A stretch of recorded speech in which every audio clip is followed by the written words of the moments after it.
নিয়ে আলোচনা করতে আমার সাথে স্টুডিওতে রয়েছেন পল্লী কর্মসহায়ক ফাউন্ডেশন বা পিকেএসএফ এর উপমহাব্যবস্থাপক এবং বেঙ্গল মিডিয়ার কনসালটেন্ট ডক্টর শরীফ আহমেদ চৌধুরী এবং শেরে বাংলা কৃষি বিশ্ববিদ্যালয়ের মেডিসিন অ্যান্ড পাবলিক হেলথ বিভাগের chairman doctor KBM Saiful Islam. জনাব সাইফুল ইসলাম এবং জনাব ডক্টর শরীফ চৌধুরী, আপনাদেরকে স্বাগত জানাচ্ছি আরেকবার। জনাব সাইফুল ইসলাম, আপনার কাছে জানতে চাচ্ছি যে আমরা আমাদের প্রতিবেদন দেখলাম যে এই অবস্থায় যদি এখন আছি আমরা, তাহলে বাংলাদেশের পাবলিক হেলথের আসলে অবস্থা কি? আমি যদি অনেক বিষয় আছে আসলে পাবলিক হেলথের, আমি যদি শুধু এই গরুর কোরবানির ক্ষেত্রে যদি বলি, এটার কি সমাধান দেখছেন বা কি পরামর্শ আসলে আপনি দিতে পারেন সবার জন্য? আসলে যদি পাবলিক হেলথ অ্যাসপেক্টটা চিন্তা করেন বাংলাদেশের, এই স্টেরয়েড বলেন, হরমোন বলেন, ফিড এডিটিভস বা মেটাবলিক স্টিমুলেন্ট যেটাই বলি না কেন, আমরা বিভিন্ন ধরনের প্রোডাক্ট বা কেমিক্যাল দিয়ে মোটা তাজা করা হচ্ছে আর কি, বা বিভিন্ন ধরনের ড্রাগ দিয়ে। তো এর ইফেক্টটা কিন্তু ইমিডিয়েট না, সাথে সাথে কিন্তু এটার কোনো ফলাফল বা কোনো ক্ষতিকর ইফেক্ট আমরা দেখতে পারবো না। এটার ইফেক্ট যেটা হবে সেটা হচ্ছে লং টার্ম ইউজের ফলে। কারণ আপনি এটা আসে যখনই যে ড্রাগই ইউজ করা হোক না কেন, একটা উইথড্রয়াল পিরিয়ড আছে, একটা নির্দিষ্ট সময় পরে সেটা প্রত্যাহার করে নিতে হয়। আমরা যদি বাংলায় বলি প্রত্যাহার কাল, তো একটা নির্দিষ্ট সময়ের পরে যে কোনো ড্রাগ বা মেডিকেশনের প্রত্যাহার করে নিতে হয়, যে এরপরে আর দেয়া যাবে না।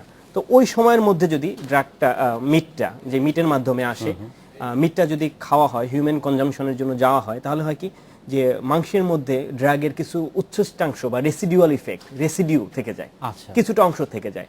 সেই অংশটা এই পরিমাণে থাকে যে সাথে সাথে কোনো অ্যাকশন বা কোনো প্রতিক্রিয়া দেখাতে সে পারে না, কিন্তু দীর্ঘ সময়ব্যাপী একটু একটু করে যদি ওই ড্রাগটা নেওয়া হয় বা স্টেরয়েডটা বা হরমোনটা গ্রহণ করা হয়, কোনো মানুষ যদি গ্রহণ করে, তাহলে হবে কি তার কিছু আফটার ইফেক্টস পরবর্তীকালে দীর্ঘ সময় পরে তার এই কিছু ইফেক্ট দেখা দেবে। তার মধ্যে কিছু আছে, যেমন যদি আমি ছেলেদের কথা চিন্তা করি, ছেলেদের কথা চিন্তা করলে তাদের স্টেরিলিটি হতে পারে, যেটা পুরুষত্বহীনতা, যেটা ইম্পোর্টেন্স, যেটা তারপর তার স্পাম কাউন্ট যেটা, সেটা কমে যেতে পারে, অন্ডকোষ ছোট হয়ে যায়, রিপোর্ট এগুলো, হ্যাঁ, অলরেডি এগুলো পাবলিশড রিপোর্ট। তারপর টাক পড়ে যাচ্ছে। আর যদি মেয়েদের কথা চিন্তা করি, আরেকটা ছেলেদের যেটা বলতে হয় সেটা হচ্ছে যে ব্রেস্ট ডেভেলপমেন্ট, বুক, অনেক ছেলেদের দেখা যায় বুক বড় হয়ে যাচ্ছে, ঝুলে যাচ্ছে, এটা একটা। আর মেয়েদের কথা যদি চিন্তা করেন, তাহলে মেয়েদের গায়ে এই সমস্যাগুলো আমরা স্বাস্থ্য সংকটের সম্মুখীন হচ্ছি আমরা, এখান থেকে আসলে তাহলে পরিত্রাণের উপায় কি? পরিত্রাণের উপায় হচ্ছে আমাদের সেই ধরনের পলিসি নিতে হবে। একটু আগে যেটা আলোচনায় আসলো যে কিছু কিছু বিশ্বের কিছু কিছু কান্ট্রিতে হরমোন, স্টেরয়েড বা ড্রাগ ইউজ করে বিফ ফ্যাটেনিংকে নিষিদ্ধ করা হয়ে গেছে। সেটা কি আমাদের দেশে নিষিদ্ধ করা হয়েছে? আমাদের দেশে নিষিদ্ধ, হ্যাঁ, 2010-এর পশু। তাহলে এখন আমাদের সমস্যা হচ্ছে মনিটরিং, সেটা আমাদের করার কেউ নাই। ধন্যবাদ, আমি আপনাকে ফিরে আসবো। ডক্টর চৌধুরী, আপনাকে জানতে চাচ্ছি, আপনি পিকেএসএফ এর সাথে কাজ করছেন। পিকেএসএফ বিভিন্ন এনজিওকে ঋণ দিয়ে থাকে এবং অনেক এনজিও যারা আছেন তারা গরু মোটা তাজাকরণ প্রকল্পে অর্থ ব্যয় করছে, ঋণ দিচ্ছে কৃষকদের। এইখানে এই যে মনিটরিংয়ের কথা বলছিলাম আমরা ডক্টর সাইফুল ইসলামের সাথে, এই মনিটরিংটা আসলে কে করবে? আপনারা যারা লোন দিচ্ছেন বা ঋণ দিচ্ছেন তারা দেখবেন, নাকি আবার সেই সরকারই দেখবে? না, এই ক্ষেত্রে পিকেএসএফ এর নিজস্ব প্রক্রিয়া আছে। সেটা হচ্ছে যে পিকেএসএফ যখনই গরু মোটা তাজাকরণের জন্য যেসব লোন দেয়, তার সাথে সাথে আমাদের এটা যে নীতিমালা আছে, এই ধরনের গরু মোটা তাজা করার জন্য যে নিয়ম নীতি আছে, সেগুলো আমরা দিয়ে দেই সাথে। এবং সেক্ষেত্রে শুধু আমরা দিয়েই দেই না, আমরা আমাদের যে ফিল্ড স্টাফ আছে তাদেরকে ট্রেন্ড করাই এবং আমরা নিজেরা ভিজিটে যাই এবং সেখানে গিয়ে যে বলি যে নন ন্যাচারাল ফিড খাওয়ানো, এবং যদি কোনো সমস্যা হয়ে থাকে বিভিন্ন ধরনের ডিজিজ রিলেটেড অথবা ড্রাগ রিলেটেড যেটা এই ধরনের হয়, তাহলে সেগুলো আমরা সাথে সাথে আমরা করি, সেটা যাতে করতে না পারে সেগুলো আমরা প্রোটেক্ট করি। এটা আমরা একদম পিকেএসএফ থেকে স্ট্রিক্টলি মনিটর করি। আমাদের পিকেএসএফ এর একটা লাইভ স্টক ইউনিটি আছে, তো যারা এই কাজটা স্পেশালাইজড ওয়েতে করে। এই মনিটরিং এর কোনো যদি গাফিলতি হয়, সে ধরার কোনো উপায় আছে? হ্যাঁ, সেটা হ্যাঁ, আমাদের যেহেতু মনিটরিং, আমাদের দেশে এরকম সার্টিফাইড কিছু নাই, কেউ বলছে না, কোনো প্রতিষ্ঠান নাই যে বলছে না দিস ইজ সার্টিফাইড, বাজারে আসার আগে সার্টিফাই করছে না কেউ, এরকম নাই। এটা কি তাহলে এরকম কিছু করতে পারি? সার্টিফিকেশনের অথরিটি অলওয়েজ গভর্নমেন্টের। হ্যাঁ, এটা কোনো এজেন্সি বা কোনো organisation like PKSF can not do that. আমরা যেটা করতে পারি সেটা হচ্ছে উই মেক শিওর যে ট্রেসেবিলিটি অফ দ্য যেই জিনিসটা প্রডিউস হলো সেটা ট্রেসেবিলিটিটা এনশিওর করা। আচ্ছা, সেখানে ফুড চেইনের মধ্যে অথবা অন্য কোনো ড্রাগ অ্যাডমিনিস্ট্রেশনের মধ্যে যাতে এগুলো যাতে না ঢুকতে পারে, সেটাকে আমরা এনশিওর করি। আমরা এই ধরনের আমাদের না করতে পারলে he is out of our, তাই সে মেম্বার থাকতে পারবে না। তাহলে কারা, ডক্টর চৌধুরী, কারা এই স্টেরয়েড দিচ্ছে বা স্পেশাল হরমোন ইনজেকশন করছে? নিশ্চয়ই সবাই আমরা বলি অতি কিছু সংখ্যক অসাধু ব্যবসায়ী। তাহলে এইটা আসলে বন্ধ করার উপায় কি?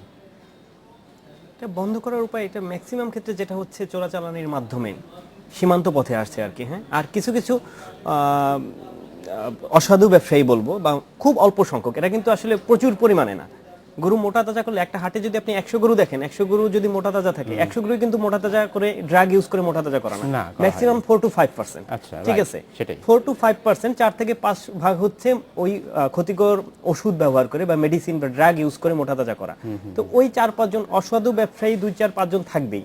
তো এরা কি করছে, উইদাউট এনি ভেটেরিনারি কনসালটেশন, কোনো পশু চিকিৎসকের বা প্রাণী চিকিৎসকের কনসালটেশন ছাড়া নিজেরা গিয়ে ওষুধ কিনছে। তো বাংলাদেশে একটা জিনিস হচ্ছে কি, যে কোনো ওষুধ কিনতে পারে, এখানে কোনো অথরিটি নাই। এটা কিন্তু টেক কেয়ার করার মতো কেউ নেই। আপনি ফার্মেসিতে যাচ্ছেন, আপনি স্টেরয়েড চাচ্ছেন, ডেক্সামিথাসোন চাচ্ছেন, ওরাডেক্সোন চাচ্ছেন, দিয়ে দিচ্ছে আপনাকে। রাইট। হ্যাঁ, যে কোনো হরমোন স্টেরয়েড আপনাকে দিয়ে দিচ্ছে। Right. এটা মেক শিওর করতে হবে যে আপনাকে উইদাউট প্রেসক্রিপশনে, ওভার দ্য কাউন্টার ড্রাগ ছাড়া কোনো ড্রাগ দেওয়া যাবে না। Right. এটা অবশ্যই প্রেসক্রাইবিং অথরিটি লাগবে। সে একজন ভেটেরিনারিয়ান প্রেসক্রাইব করতে পারে, ডেন্টিস্ট পারে, মেডিকেল ফিজিশিয়ান, যে হিউম্যান ফিজিশিয়ান, সে পারে। এছাড়া আমি গিয়ে চাইলাম আমাকে অক্সিটেট্রাসাইক্লিন দেন কিংবা সেফিরিউজিম দেন, অ্যান্টিবায়োটিক দেন, আপনি দিয়ে দিলেন, বা ফার্মেসি দিয়ে দিল, আরেকজনে দিয়ে দিল, স্টেরয়েড চাইলাম দিয়ে দিল। এগুলোর জন্য এই অনৈতিক ইউজ, যেটা ইনডিসক্রিমিনেট ইউজ, আমরা সেখানে আসলে বন্ধ করতে যত্রতত্র ব্যবহার সেটা যে যাচ্ছে। এখানে আমি জি, আমি ডক্টর যদি চৌধুরী, একটু সাপ্লিমেন্ট করি, Right. দেখা যাচ্ছে যে যেই সব এলাকাতে কমার্শিয়াল লেভেলে করে মোটা তাজাকরণটা, সেখানে প্রবণতাটা বেশি। বেশি। যেসব এলাকায় এই ইয়েটা বেশি, আমরা যদি দেখি যে যেই এলাকায় মার্কেটের অ্যাপ্রোচটা খুব কাছাকাছি, ইন্ডিয়া ভারতীয় বর্ডারের কাছাকাছি, সেখানে আপনার এই ইয়েটা বেশি। তো একটা জিনিস আমরা করতে পারি, সেটা হচ্ছে যে আমরা যে প্যানিক হওয়ার কোনো কারণ নেই। আমি আমাদের যারা কোরবানি করবেন তাদেরকে আমি এইটা বলছি, প্যানিক হওয়ার কোনো কারণ নেই। কিন্তু কেন হব না? যদি একটি বাজারে আমি জানি যে 95% ভালো আছে, আমি যে গরুটা কিনছি সেটা যে সেই 5% মধ্যে নয়, আমি কি করে বুঝবো? না, আমরা যেই সিমটমগুলো বললাম, এই সিমটমগুলো ফলো করলে আসলে আমার মনে হয় ইউ আর সেফ। এটা আমরা বলতে পারি। 2 নম্বর জিনিস হচ্ছে যে এই একটা জিনিস করতে হবে, এই কোরবানির সময় আমাদের এই বছরে, গত বছরে আমাদের যেটা হয়েছে, প্রায় 40 লক্ষ গরু জবাই হয়েছে, রাইট। তারপরে 25 লক্ষের মতো ছাগল, এই 65 লক্ষের মতো। এইটার টার্নওভার হচ্ছে আমাদের প্রায় 25,000 কোটি টাকা। এই বছর যদি 5%ও বাড়ে, আমরা হিসাব করতে পারি কত হবে। সুতরাং এটা একটা হিউজ মার্কেট। এখন গভর্নমেন্টের পলিসি থাকতে হবে এই যে মার্কেটটা, এই যে সেইটাকে কিভাবে রেশনালাইজ করা যায়। ধন্যবাদ ডক্টর চৌধুরী, ধন্যবাদ জনাব সাইফুল ইসলাম। সময় স্বল্পদিন আজকে আমাদেরকে এখানে শেষ করতে হচ্ছে। ধন্যবাদ। এই ছিল আজকের মতো খাতুনগঞ্জ থেকে মতিঝিল। আমাদের সাথেই থাকবেন, দেখা হবে আবারও।